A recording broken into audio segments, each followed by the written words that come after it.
مولانا عبدالحمید باشانی 1879 میں آسام کے گاؤں باشان میں پیدا ہوئے۔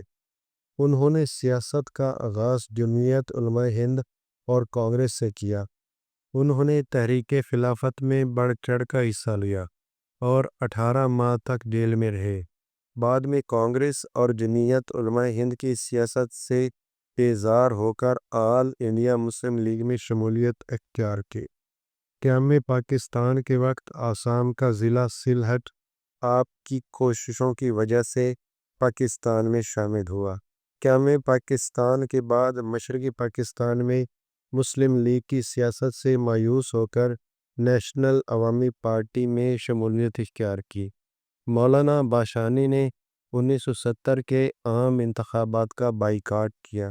اس کے نتیجے میں عوامی لیگ کا کام آسان ہو گیا اور شیخ مجیب الرحمان مشرقی پاکستان کی 162 قومی اسمبلی کی نشستوں میں سے 160 جیتنے میں کامیاب ہو گیا۔ سقوط ڈھاکہ کے بعد مولانا عبدالحمید باشانی کے لیے بنگلہ دیش کی سیاست میں کوئی جگہ نہ رہی۔ اس طرح وہ سیاست سے کنارہ کش ہو گئے اور 17 نومبر 1976 کو انتقال کر گئے۔